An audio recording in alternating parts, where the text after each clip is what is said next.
नमस्कार, मैं हूं आशुतोष और आप देख रहे हैं सत्यहिंदी.com। सत्यहिंदी.com के खास कार्यक्रम किताबों के इस विशेष कार्यक्रम में आप लोगों का बहुत बहुत स्वागत है। आज हम दरअसल एक बहुत ही महत्वपूर्ण किताब पे चर्चा करने वाले हैं। जैसा कि हमारे बहुत सारे दर्शक जो राजनीति को बहुत करीब से देखते हैं और राजनीति को समझने की कोशिश करते हैं, वो इस बात को अच्छी तरीके से जानते हैं कि कांग्रेस पार्टी के पूर्व अध्यक्ष राहुल गांधी इस वक्त flavour of the season. Rahul Gandhi Bharat जोड़ो यात्रा के बाद अचानक उनको लेकर उनकी छवि में बहुत बदलाव देखने को मिला है। साथ ही साथ कांग्रेस पार्टी की छवि में भी बदलाव हुआ है और कर्नाटक में जिस तरीके से कांग्रेस पार्टी ने भारी जीत दर्ज की है, उसके बाद अब कई तरीके की उम्मीदें, आशंकाएं, आकांक्षाएं लोगों की जगने लगी हैं। जो कांग्रेस के समर्थक है, राहुल गांधी के समर्थक है, उनको ये लगने लगा है कि 2024 का जो लोकसभा का चुनाव होगा उसमें नरेंद्र मोदी को दिक्कत आएगी, क्योंकि कांग्रेस पार्टी अब पहले की तुलना में बहुत बेहतर हुई है और इस पर राहुल गांधी का बहुत कंट्रीब्यूशन है। लेकिन उनके विरोधी ये कहते हैं कि दरअसल राहुल गांधी जो है वो कितनी बार लॉन्च किए जाएंगे। राहुल गांधी को उनके विरोधी अभी भी एक रिलक्टेंट पॉलिटिशियन मानते हैं। तो ऐसे में एक नेहरू गांधी परिवार के वारिस कांग्रेस पार्टी को उनकी मौजूदा स्थिति से उससे उबारने के बोझ के तले दबे राहुल गांधी, और दूसरा उनको पप्पू साबित करने की कोशिश खासतौर बीजेपी और नरेंद्र मोदी। इनके बीच में असली राहुल गांधी है क्या? राहुल गांधी की छवि क्या है? क्या राहुल गांधी के कंधों पर नेहरू गांधी परिवार का या खानदान का अब तक का सबसे बड़ा बोझ है? इस बात को लोगों के सामने रखने की कोशिश की है एक नई किताब ने। इस किताब का नाम है strange burdens, the politics and the predicaments of Rahul Gandhi. ये नई किताब है। इस किताब को छापा है पेंगुइन रैंडम हाउस ने और इस किताब को लिखा है सुगतो श्रीनिवासराजू ने। ये किताब बहुत मोटी किताब नहीं है। ये किताब अगर आप ध्यान से देखेंगे तो सिर्फ 246 पेज की किताब है, यानी एक दो सिटिंग में इस किताब को आप खत्म कर सकते हैं। यह किताब राहुल गांधी की जीवनी भी नहीं है, बायोग्राफी भी नहीं है, ऐसा दावा किया है इस किताब के लेखक सुगतो श्रीनिवासराजू ने। लेकिन इस किताब का जो कवर है और जो इसकी कवर का जो हेडिंग है, यह बहुत इंटरेस्टिंग है। Strange burdens. स्ट्रेंज बर्डन्स क्यों? यानी एक ऐसा बोझ जो बहुत ही विचित्र किस्म का है। राहुल गांधी के लिए ऐसे शब्दों का इस्तेमाल, उनकी किताब के लिए ऐसे शब्द का इस्तेमाल, टाइटल के लिए ऐसे शब्द का इस्तेमाल क्यों किया गया है, सुगतो से पूछेंगे। लेकिन उसके पहले दर्शकों को बता दें कि इस किताब में 10 चैप्टर हैं, जिसमें राहुल गांधी की पिता की मौत के बाद लॉस, ग्रीफ एंड रिकंसिलिएशन से शुरू होकर अभी तक की स्थिति पैदा होती है जब राहुल गांधी को संसद से डिस्क्वालीफाई कर दिया गया था और उनकी सांसदी छीन ली गई थी। यानी राहुल गांधी की जीवन की एक बड़ी यात्रा, उसको डिफाइन करने की कोशिश इस किताब के माध्यम से की गई है। सुगतो, आपका बहुत बहुत स्वागत है। आप और बहुत बधाई इस शानदार किताब को लिखने के लिए। मैंने अभी पूरी किताब तो नहीं पढ़ी, लेकिन जितना भी मैं पढ़ पाया उतना ये मेरी समझ में आ गया कि आपने शुरू में ये कहा था कि ये किताब दरअसल राहुल गांधी की बायोग्राफी नहीं है। आपने ये भी लिखा है कि मैं एक लंबा लेख राहुल गांधी पर लिखना चाहता था और जब लंबा लेख लिखते लिखते अचानक ये लगा कि तो पूरी अपने आप किताब पे कन्वर्ट हो गई। तो आप ये भी कहने की कोशिश करते हैं इस किताब के अंदर कि दरअसल राहुल गांधी एक ऐसी पहेली है जिसको आपने सुलझाने की कोशिश की है। You wanted to unravel. अगर मैं सेंस कर पाया तो मुझे यह लगा कि आप इस किताब के माध्यम से बताना चाहते हैं Rahul Gandhi is enigma which needs to be explored या unfinished product. It's a work in progress. तो आपने वो खतरा भी मोल लिया है कि आपने किताब भी लिख दी है, लेकिन आपको मालूम है कि राहुल गांधी का जीवन अभी और आगे जाने वाला है, राजनीति में भविष्य में क्या होगा ये भी आपको मालूम नहीं, फिर भी आपने खतरा मोल लिया। और आप ये भी लिखते हैं कि एक राइटर अगर खतरा मोल नहीं लेगा तो फिर कौन खतरा मोल लेगा। तो सबसे बड़ी बात यह कि आपने राहुल गांधी को अपनी किताब का सेंट्रल कैरेक्टर क्यों बनाया है और क्यों राहुल गांधी पर लिखने की कोशिश आपने की? आपने नरेंद्र मोदी पर क्यों नहीं लिखा? आप इसके पहले एच.डी. देवेगौड़ा की बायोग्राफी, बहुत शानदार बायोग्राफी लिख चुके, तो राहुल गांधी को चुनने का कारण क्या था? Thank you Ashutosh. आपका शो में मुझे इनवाइट करने के लिए बहुत बहुत शुक्रिया. I'll try to speak in Hindi and English, like that's the ground rule. Probably your audiences should sort of be familiar with by now. Why did I choose Rahul Gandhi? It is because, I mean, he is being projected as the main alternative to Modi, not just as a political figure, but also the method that Rahul Gandhi is employing, the kind of politics that Rahul Gandhi is prescribing to what exists today is seen as, I'm not trying to say that it is, but it is being seen as something that is completely opposite to the game that Narendra Modi and the BJP are trying to play. So if they are trying to trying to play a certain kind of exclusivist, majoritarian kind of politics, Rahul Gandhi is trying to speak the language of inclusive politics. Rahul Gandhi is trying to acknowledge the diversity of India. Rahul Gandhi is trying to accommodate. I'm not trying to say that his party is trying to do all that. At least the language of Rahul Gandhi is at the complete opposite end of the language that Modi and the BJP has been using. That is what fascinated me. There are two opposite ends. So this is something that is not a very easy task, because the party is in crisis. The party should have focused on political, maneuvering and pragmatic politics. But in spite of that, Rahul Gandhi himself has taken a huge risk. Like, I took the risk of writing a book on him. He has taken a huge risk of reconfiguring his party on ideological lines. The Congress party was not known for its ideological rigor or ideological tight frame. But Rahul Gandhi, I feel, is conducting a very radical experiment. Whether he's going to be successful or he's not going to be successful is a separate question. But I think he's trying to experiment with something that is radical, something that the Congress party has long forgotten. Trying to put it in a certain ideological frame. It was a party that chose to chase only power for a very long time. सत्ता हासिल करना उनका primary ये था, मगर राहुल गांधी ने उसको एक आइडियोलॉजिकल फ्रेम में बांधने के लिए कोशिश कर रहा है. This is what made me pick him as a subject. Of course, I do completely agree with what you say, which is he is still a happening person. It is still a developing story, as we say in journalism. But it's also 2024. I did not want to write the book. My publisher sort of pushed me to consider it. And when I started working on Rahul Gandhi's, I thought it will be 100-page, 150-page long essay, like the New Yorker essay, or a classic English essay where, you meander, you reflect, you look at, you handle self-doubt, all of that. But when I started writing, I thought it would be very unfair to Rahul Gandhi if I don't place him in a larger social and cultural and political context. And that context building sort of took so many more pages, and it finally ended up being a 330, 350-page book. So that's the short answer.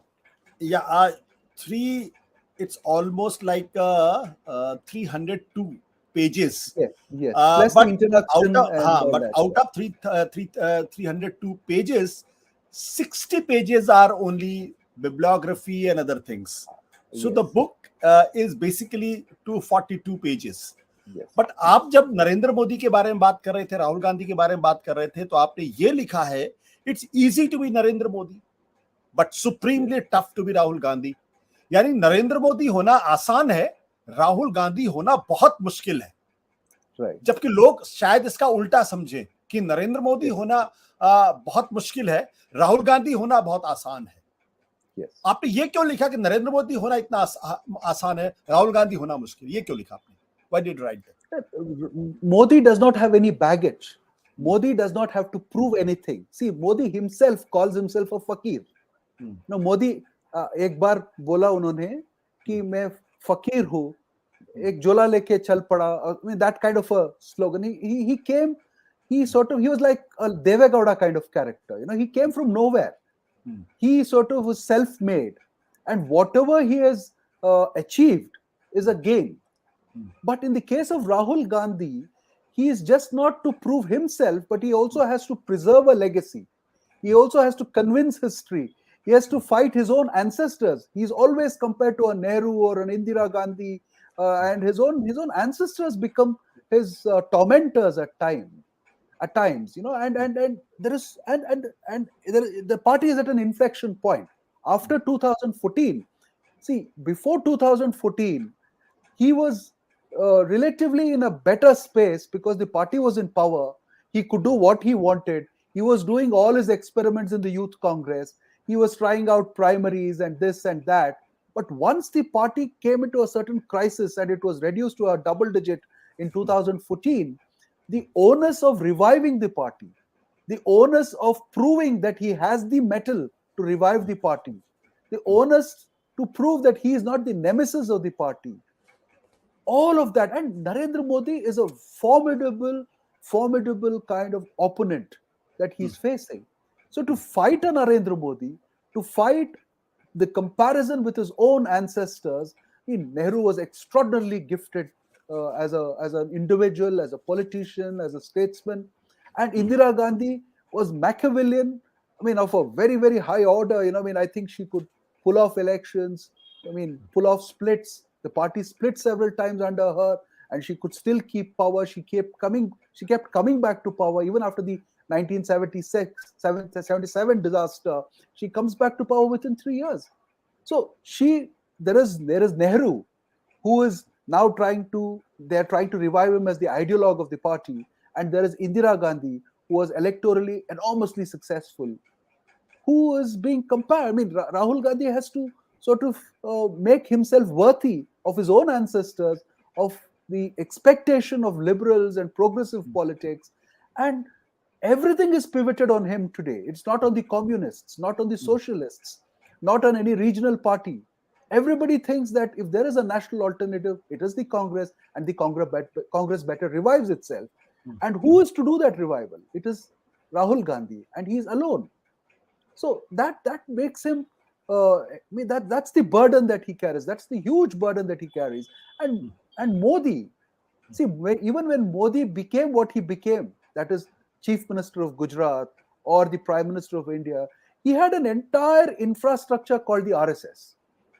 Rahul Gandhi does not have such a kind of luxury of being propped up by a huge NGO, which is almost 100 years old, and which has worked its narrative for 100 years now. Rahul Gandhi does not have a narrative. Rahul Gandhi does not have power. Rahul Gandhi is being compared against his own ancestors.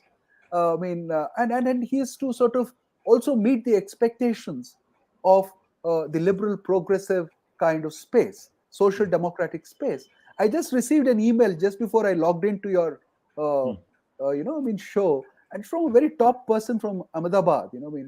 So he was just telling me, oh, I thought Rahul Gandhi will do so well in parliament the last time, but he was a disaster.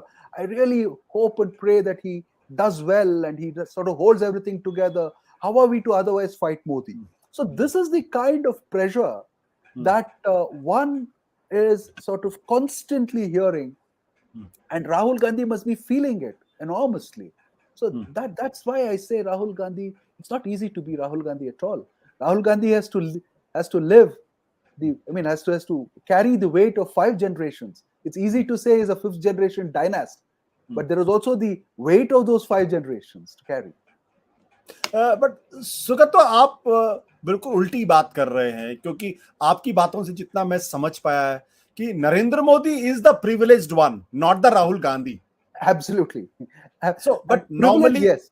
Normally जो लोग कहते हैं कि Rahul Gandhi is a dynast, he's a privileged one, he didn't have to slog, और सब कुछ उनको बनी बनाई मिल गई और वो ऑटोमेटिकली कांग्रेस के नेता बन गए. लेकिन आपकी बातों को सुनकर मुझे लग रहा है कि Rahul Gandhi is basically a victim and not a privileged one, but Modi is the privileged one. This is what you want to say? Yeah, Ashutosh, you're right. You put it very beautifully. You framed it in a different way. But he is privileged only by his dynastic credentials.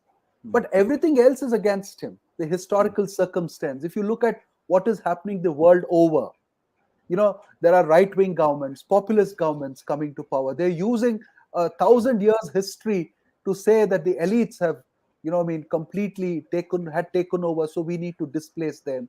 We need to sort of, push a certain kind of cultural narrative of revivalism and reactionary kind of politics is happening world over. And Rahul Gandhi is up against all of that. In that context, I say that he is not exactly privileged. It is Modi who's privileged because RSS worked on a cultural message for 100 years and Modi has borrowed that message. Modi's narrative was not his own creation. Rahul Gandhi has to work to create his own narrative because the Congress party's narrative was only satta ki hasil karna, satta ko pakadna, bas. They had forgotten what it is to speak principles. They had forgotten to speak of certain value systems. So they have been lost completely. And this poor man who's carrying such enormous burden has to put that party patri pe lana hai us party ko. So he's struggling. So he's unprivileged and Modi is privileged because of the historical circumstance in which he is. He's caught in the currents of history. That is what I say in my book. So those currents are very strong and against him. So he's fighting that. His privilege is only that of having born to the Nehru Gandhi dynasty. But at this point of time, having born to that family doesn't exactly look like a kind of boon, doesn't exactly look like a virtue. It's the most trying kind of moment for that family. If he does not do well, I think you can write off the dynasty in 2024. Sugata, how integral is Narendra Modi for Rahul Gandhi? This 2014 के बाद की जो पूरी कहानी है भारतीय राजनीति की, उसके दो बड़े प्रिंसिपल कैरेक्टर हैं. एक तरफ नरेंद्र मोदी है, दूसरी तरफ राहुल गांधी है. दोनों को एक दूसरे की कितनी जरूरत है? Do they complement each other to define the era they are in? Are they compete with each other in the era? So how much integral is Rahul Gandhi and Narendra Modi to define this era of politics? Yeah, I mean, for Nehru, for Modi, let me phrase this different. क्या अगर नरेंद्र मोदी नहीं होते तो क्या राहुल गांधी होते? उनके बारे में ये बातें हो रही होती? No, that's a very tough question to answer. If there was no Narendra Modi, would Rahul Gandhi be portrayed the way he's being portrayed? So that's something that we both should try to answer that as journalists. But I mean, that's a very speculative realm, so I'll try and avoid that. But your earlier question was far more interesting, I think, which is, do they define each other? Does one define oneself, as against the other? So I think that's a very interesting question because I think I don't know so much about Modi. Modi tries to overlook a lot of things and he's just trying to put his agenda there. And despite Rahul Gandhi, he's trying to use everything to sort of push them out, or he's sort of making it look like this thing had to always happen and it's happening under him because he has a majority kind of government. He runs a government like that, and he does not always define himself against Rahul Gandhi. Rahul Gandhi is ridiculed in his narrative. He always defines himself against Nehru. I think he wants to be more popular than Nehru. He wants to be seen as a world leader like Nehru. This Vishwaguru kind of nomenclature he tries to give himself. It's the kind of Nehruvian kind of thing that he wants to sort of bring back, and the glory that Nehru enjoyed. I mean, the fame that Nehru enjoyed, not the glory.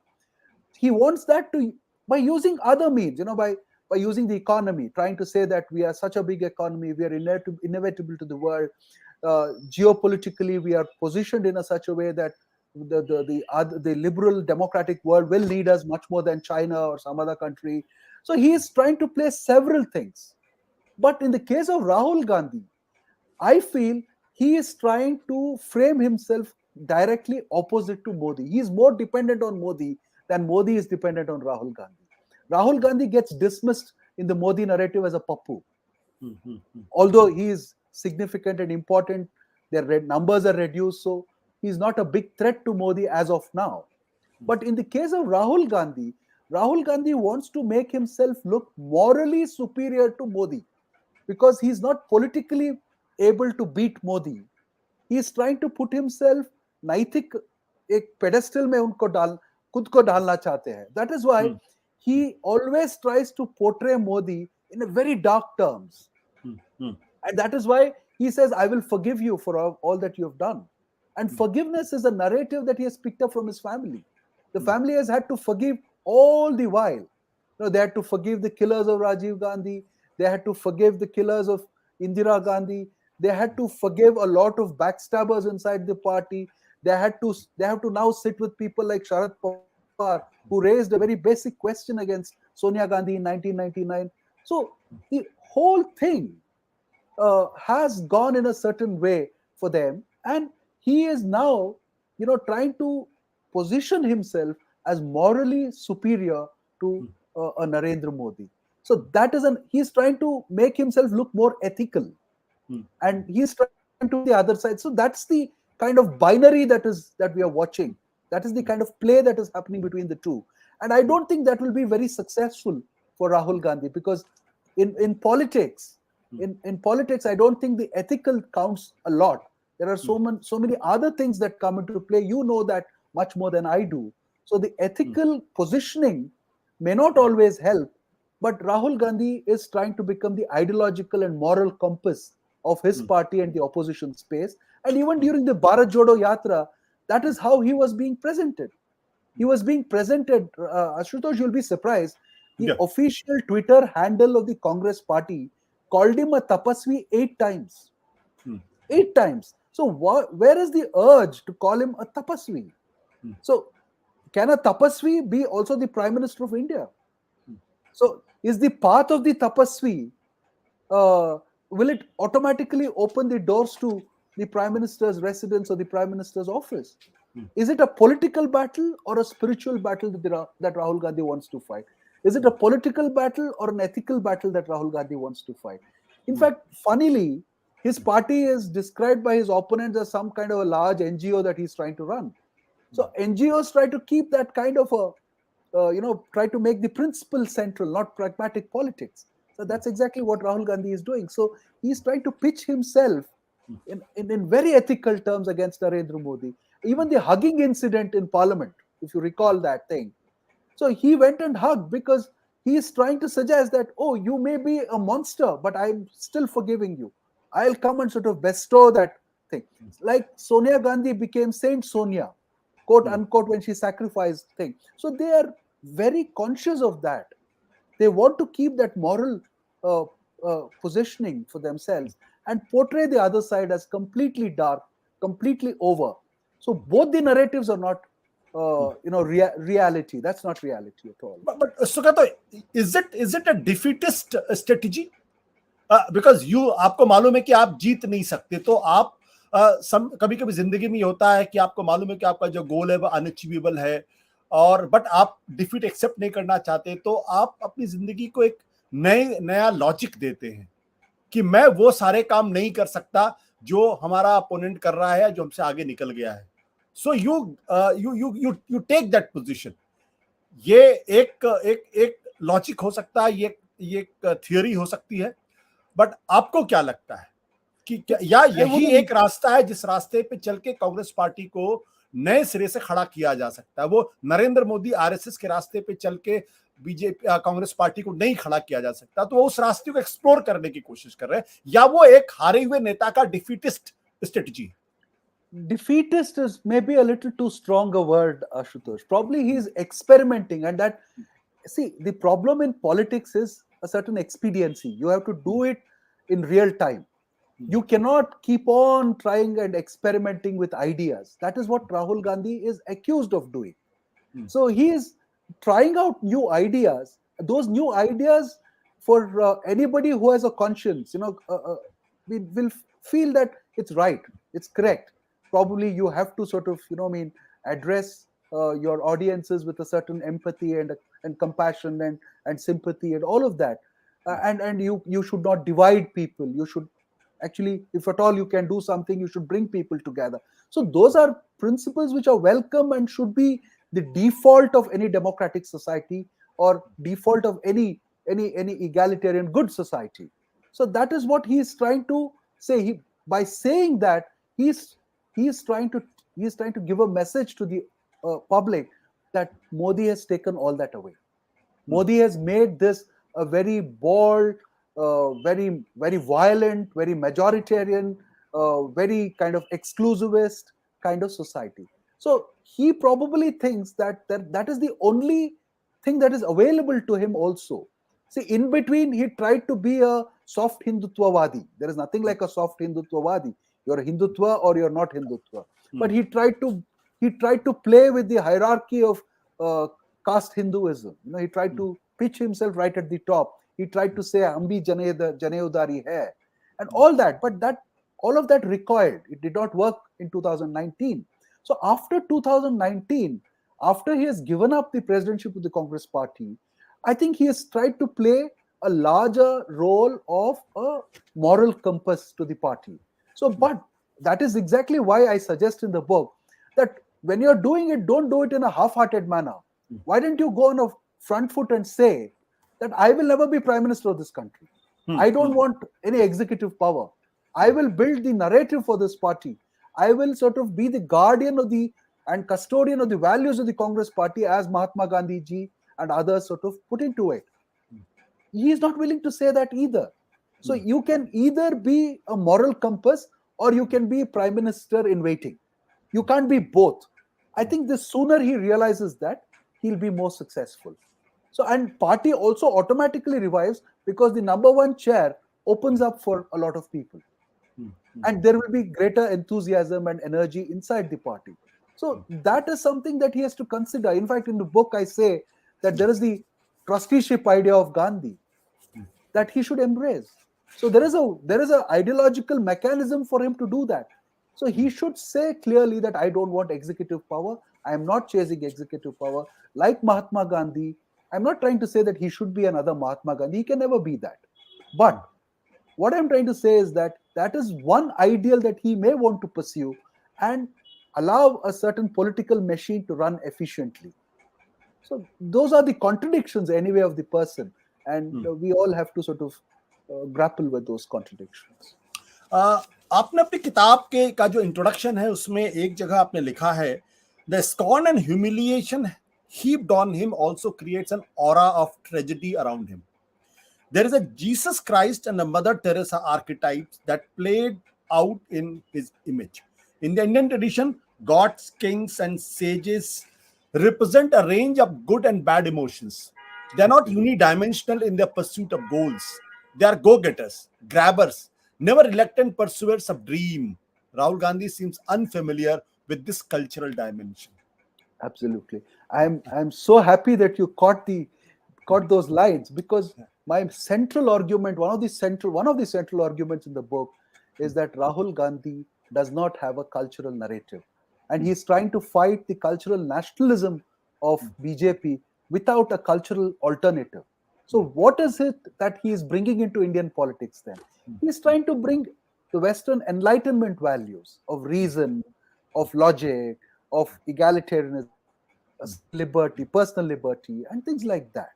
So that is absolutely central, because he thinks that being a good person is enough in politics.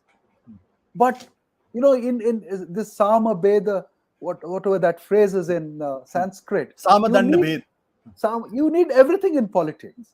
So he is unable to sort of wield other things, right? So he is caught in that kind of a situation where he is expected to just be a good person, and he is trying to be a good person, but he is not exploring the hard ways of getting power or putting his party in positions of power. And Indian gods, if you look at anybody, Indian sages or gods, that rivalry between them, the manner in which they go all out to sort of finish the other side, And then the boons and the curses, and even sages who are, supposedly meditating for thousands of years in the forest. The moment something happens, they become all fire, and they just want to sort of. So that's the cosmology. That whole thing is completely different. So, but Rahul Gandhi is bringing in a very benign thing into whole that he's trying to define himself only by that. But Indian politics, if you see the range of characters we have a Lallu Prasad Yadav, and you know how colorful he is. You have a Mulayam. They're organically cultural. Rahul Gandhi can never be that, and I don't blame him for that, because his exposure, his the circumstances in which he has had to has been raised, very protective kind of, for security reasons. All of that, yeah, So you buy the argument that he still is a reluctant politician. Will you approve the word used by BJP, Pappu? No, Pappu is a propaganda term that they have created. I think that's an obnoxious term. He is not a Pappu by any measure. And if you talk to him, he's a very intelligent and very compassionate and good person. Pappu is a propaganda term that they have assigned, and I think it's the social media, people of the they talk a very indecent language, and they use all kinds of stuff. So I wouldn't look at him as that at all. But he's anything but a Pappu. His methods may be incorrect. He may or may be inadequate to gain power. But as personal values are perfect. But then to get power, his methods and his paths may be inadequate. But then I don't think you can call him a Pappu. Pappu is a propaganda term. Sugata, आपकी बातों को सुनकर मुझे ऐसा लगता है, correct me if I'm wrong, is he ahead of time or is behind the time? No, that's again because why I'm saying so, because आज की जो पूरी राजनीति है, और वो इंदिरा गांधी के बाद जो क्योंकि नेहरू गांधी की पॉलिटिक्स में एक एथिक्स थी, एक मोरालिटी थी, एक आइडियलिज्म था, और वो उस आइडियलिज्म को भारत के राष्ट्र निर्माण में उसका इस्तेमाल करना चाहते थे. इंदिरा गांधी ने उस पूरी पॉलिटिक्स को पावर पॉलिटिक्स में कन्वर्ट कर दिया, और नरेंद्र मोदी ने उसको पूरी तरीके से मास्टर कर दिया. तो एक तरफ नेकेड पावर पॉलिटिक्स है, दूसरी तरफ आप उसका सामना करने की कोशिश कर रहे हैं एथिकल मॉरल पॉलिटिक्स से. So how will you define this? Is it समय से पहले कर रहे हैं या समय के बाद कर रहे हैं? नो, समय की पहले तो नहीं कर रहे हैं, because I don't think he's ahead of his time, because power is never going to be at the intersection of a certain kind of ethical and whatever discourse. Power is always going to, you have to stake claim to get power. Power is not something that will be offered to you on a platter. You have to fight to get power. So, but this whole thing about Nehruvian era and trying to say there was a certain ethics and they were using it for a nationalist good and all that is also a certain kind of nostalgia. See, today happens to be the death anniversary of one of my mentors, H.Y. Sharda Prasad, who was media advisor and information advisor to Indira Gandhi for 25 years, and to Rajiv Gandhi as well, and to 3 prime ministers. He has written we published his Quit India Prison Diaries in 2010, and this was written in 1942. It was unpublished after his death. I edited it and I published it. If you read his Quit India Prison Diaries, you will realize that congressmen even then in 1942 were nakedly ambitious about power. There was a certain kind of narrative that Gandhiji created. It was the Gandhiji's air cover that sort of made it look like it was based on certain A, B, and C principle. But then it is. I don't think it's exactly correct to say that they were not after power. If you look at the governments that were formed even before independence, the kind of jostling that happens. In Rajmohan Gandhi's book on Patel, the biography of Patel, has beautiful passages about an earlier election where accusations that were made against a lot of congressmen, including the top ones, about ticket distribution or about usage of money. All of that is there. So, I mean, power always is something that attracts a lot of paradoxical characters into it. So power is always going to remain the same. So Rahul Gandhi is not ahead of time, trying to do a certain kind of politics, which is going to. So by saying that, we will be admitting that politics is going to change for the better in the future. I mean, that's a hope that one should have. But but I don't think it will happen on its own. You have to sort of build institutions which are constantly monitoring you. You need legislations. See, for instance, Rahul Gandhi has no legislative agenda at all. He never speaks about saying that if I come to power tomorrow, I will repeal this law, or I will bring in this thing, or I will try to ensure that India becomes a 50+1 government where the diversity of this country is represented proportionally. He doesn't say anything like that. So Rahul Gandhi only beats the familiar the familiar thing of ethics and morality, and puts himself on a pedestal. So that isn't working, hasn't worked so far. He may still do well in the next election, but that doesn't mean the BJP's cultural agenda will go away. It will become even more fiercer. If you don't find a cultural answer and just try to sort of knock them off in just one election, they are going to come back with far more dangerous tools to the democratic space. So he has to find a cultural answer. He can't sort of just look at political routes and shortcuts. I know आपने अपनी किताब में prediction करने से बिल्कुल मना किया है और आपने कहा कि मैं प्रेडिक्शन नहीं करना चाहता हूं. You don't want to be Nostradamus. But what is your understanding? I'm not saying you just forecast, but what is your understanding about future for Rahul Gandhi and future for the Congress Party? क्या राहुल गांधी इस देश के प्रधानमंत्री बन सकते हैं?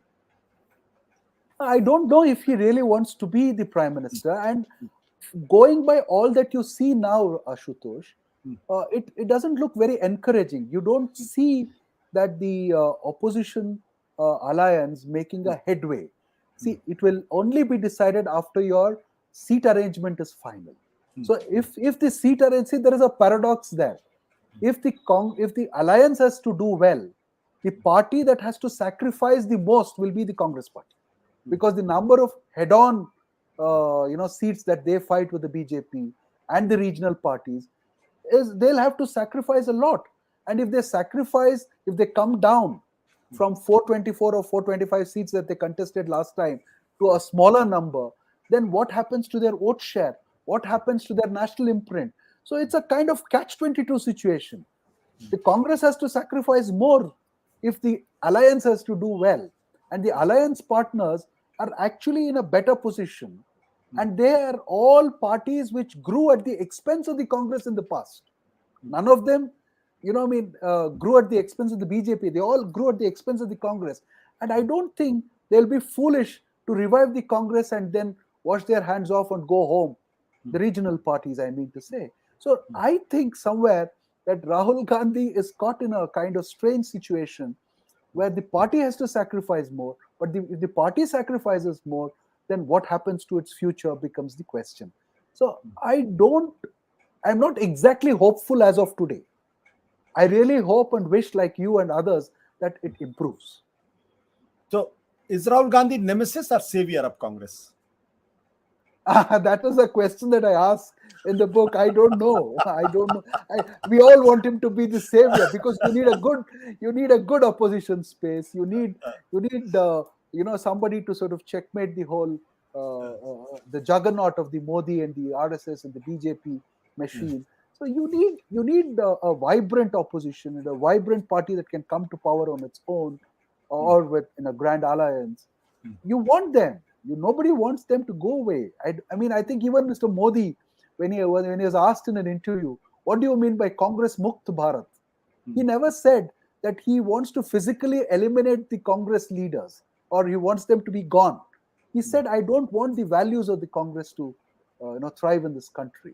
I don't want this dynastic rule. I don't want this. I don't want that. So I think he made it pretty clear. So it's very interesting as to how he defines Congress Mukt Bharat. So that is the. While writing the book, did you meet Rahul Gandhi? No, I met him once in 2014 and another time in 2018 when I had long conversations. But I don't think much came out of it. but he came across as a very interesting person. And it was also a very interesting thing because I realized that Rahul Gandhi had spiritual interests and could be very confusing when he talks to you about his belief systems and all that. So he came across as an interesting person, but not exactly a decisive kind of leader.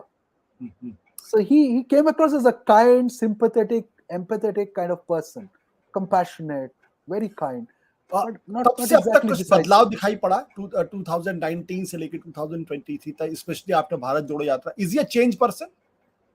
See, I thought he was a changed person even during the Bharat Jodo Yatra. But the moment he crossed the Vindhyas, he started looking like someone else. You know, I mean,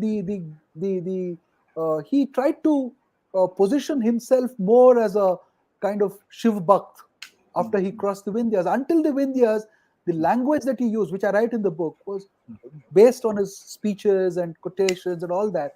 But after the Vindhyas, he becomes something else. So that is perplexing. Why is he not on message as a journalist and someone who's seen politics very closely? You know, you have to be on message. But why is it that Rahul Gandhi moves away from his message most often? Even the last parliament outing, he went to parliament. He had been reinstated in parliament, and you and I thought he'll make a grand speech which will win the hearts of India. But what did he do? He borrowed the iconography of the BJP to say Bharat Mata ki hatya hogi hai. So that is the sad part. I think he does not come prepared. He does not think through his ideas.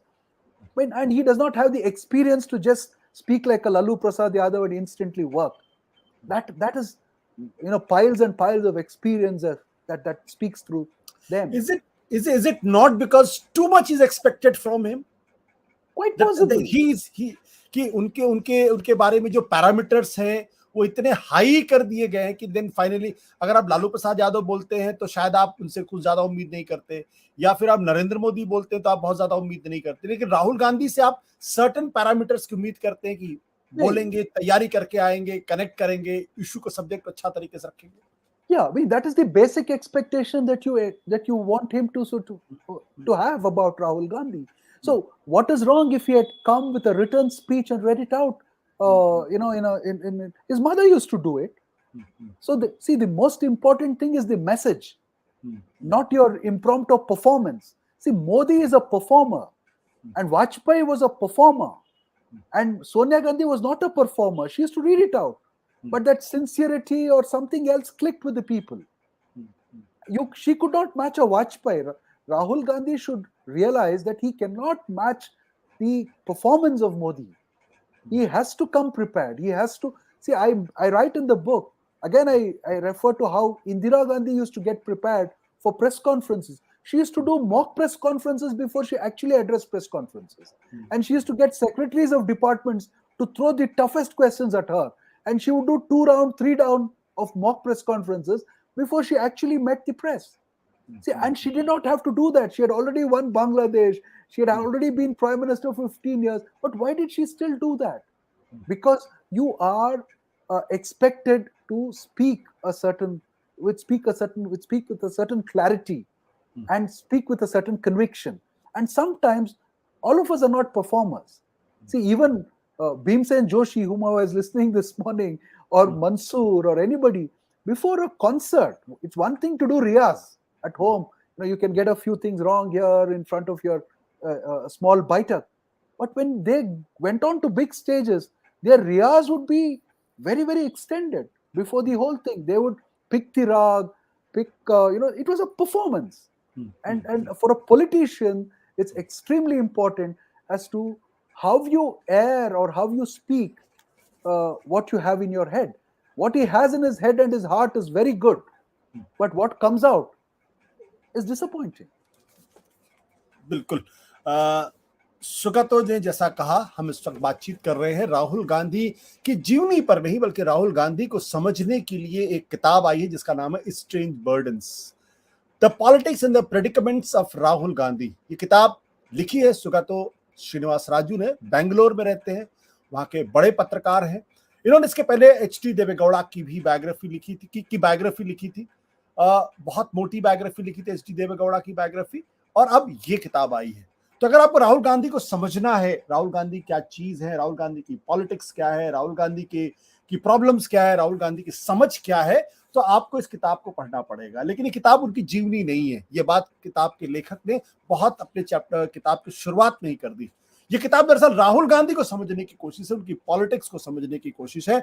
और अंत में मैं इतना जरूर कहूंगा कि राहुल गांधी अभी भी it's work in a progress. Rahul Gandhi की जिंदगी में बहुत कुछ अभी आना बाकी है। अभी से उनके बारे में कोई अंतिम निष्कर्ष निकाल देना, यह भी बहुत जल्दबाजी होगी। यह कह देना कि राहुल गांधी कांग्रेस पार्टी को एक बहुत ऊंचे मकाम तक ले जाएंगे, देश के प्रधानमंत्री बन सकते हैं, या राहुल गांधी शिफर साबित हो जाएंगे, राजनीति से बाहर हो जाएंगे, ये दोनों स्थितियां अभी संभव हैं। लेकिन इन दोनों स्थितियों के बीच में कहीं कुछ सच्चाई है। इसलिए सुगतो ने अपनी इस किताब के अंदर कोई भी प्रेडिक्शन करने से मना कर दिया है। उन्होंने साफ तौर पर कहा है कि मैं कोई प्रेडिक्शन राहुल गांधी के बारे में नहीं करना चाहता हूं कि भविष्य में क्या होगा, लेकिन उनके पॉलिटिक्स को समझने में जरूर ये किताब आपकी मदद करेगी। इसलिए आप इस किताब को पढ़ें, देखें, समझने की कोशिश करें। बहुत बहुत शुक्रिया सुगतो हमसे